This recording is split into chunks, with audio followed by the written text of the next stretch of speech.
going on, everyone? It's LJ. Time for another cassette community update. As long as the cassettes keep rolling in, I'm going to keep making them. So here's another dozen, cousin. You're ready to check these out. What's on right now is, if I catch that thing, I'm going to rip its freaking wings off. Malice, License to Kill. This is from 1987.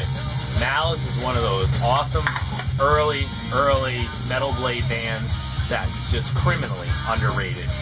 Malice was on some of those first Metal Massacre compilations. Excellent stuff.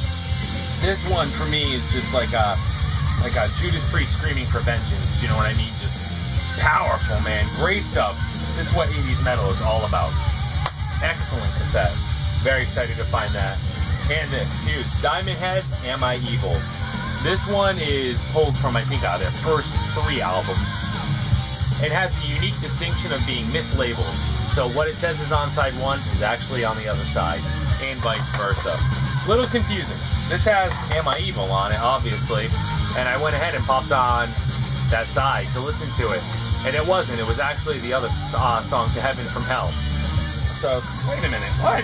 So, come to find out, mislabeled, which is pretty cool. This is really tricky to find. A lot of Diamond Head stuff only tends to show up in the UK. Here's a later one from Motorhead, Snakebite Love. How was it? Well, I wasn't familiar with this one. I hadn't heard it. This is from 1998 on CMC. You know, a lot of us have said, when you want Motorhead, you get Motorhead. When you listen to AC/DC, you get AC/DC. But those bands all do stretch out a little bit sometimes. There's a song, a track on this called Assassin, and that would be Motorhead kind of stretching out a little bit. And you know what? Funny, it wasn't that great, that particular song. The rest of the album was pretty solid. I definitely dug it. Just that one track, Assassin, I didn't dig. It's kind of just like really broken up, kind of a start-stop, weird tempo, weird timing. Good album overall, though. This one I was excited to find is Mercyful Fate, Don't Break the Oath. I was only missing a few Mercyful Fate tapes, and this was one of them. It's a very simple, plain insert. Absolutely excellent album. The legendary follow-up to Melissa. Everyone's familiar with it. Yeah, the one you haven't heard, you definitely got to check it out. This is one I was really surprised. I didn't plan on picking this up. I picked it up, I put it down, I picked it up, I put it down, and then I got in touch with Reno and asked him if he wanted it. He wasn't feeling it, and I decided to pick it up for myself. This is The Damned, live at the Lyceum, 1981. And it was just because it was from 81 that I decided to grab it. I don't usually get into the punk thing. I just did the response to Damien's contest. I was pretty clear how I feel about punk there. My punk vinyl collection video's up on YouTube. I don't not like it. I just don't listen to it a lot. And beyond the mainstream stuff, I have a hard time connecting with it. Something about it said grab me. I don't know if it was just from that recent Damien, that's Atomic Dustin one, responding to his thread. But I grabbed it, and you know what? It was excellent. And I gotta tell you, it's just full of punk attitude. Some of the ad-lib in that tape between singer and audience is just full-on punk attitude, man. It's just full-on fingers in the air. Crazy. It was really good. There's Sepultura, Roots. This is a Sepultura album. This is right after I lost touch with them. I know I've mentioned that after Chaos AD, I was kind of all done with Sepultura. They were starting to do the tribal and the Roots thing. It just didn't work for me at the time. I liked this. Circling back to it, let me tell you, that tribal drumming comes pounding through the speakers. You talk about windows rattling. That tribal drumming just comes through. I was familiar with Roots Bloody Roots. I knew that song. And after that, I lost touch with Sepultura. I was always more of a Beneath the Remains, Arise, Chaos AD guy with Sepultura. But this, I was super, super stoked to find. Picked it up, and now I think I might be missing one Sepultura cassette, and it's like one way later out. So I think I have them all now. I may be just missing one.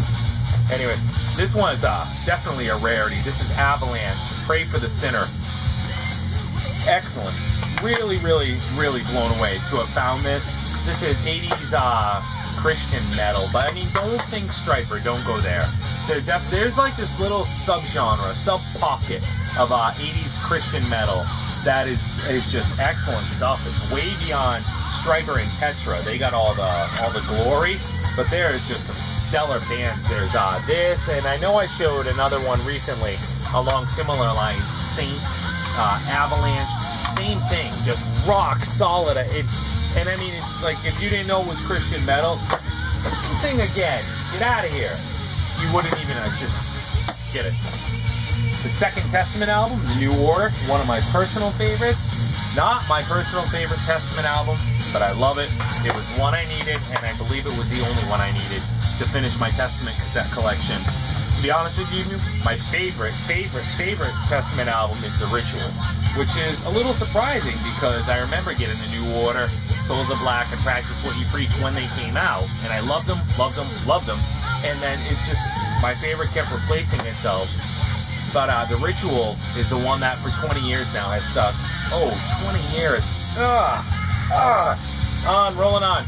Black Sabbath, Never Say Die. It's just one I didn't have. Personally, I think it's a great album.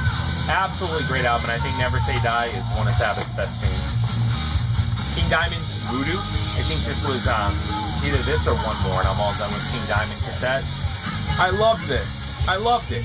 I didn't remember it. It's from 1998, so maybe I skipped over this one when it came out. Speaking of tribal with roots, King Diamond's Voodoo has some of that same feel in it. It's all gothic horror set in New Orleans, ghost witches, witchcraft, Satanism, all that stuff, blah, blah, blah. A typical King Diamond romp. But man, was it excellent. And those tribal beats coming out of the drums was fantastic. Not leaving the cassette deck anytime soon, nor is Mercyful Fate 9. Oh man. You know, when you talk about Mercyful Fate, you say, there was the Don't Break the Oath Mercyful Fate, and there's the 9 Mercyful Fate. They're both great. But 9, this is just a Mercyful Fate that they're older, they're wiser, they're smarter, they've had and overcome their differences, and they're just a different band. And it really, really shows. It really shows. I loved this when it was released. I hadn't heard it in a long time. It came out in 99.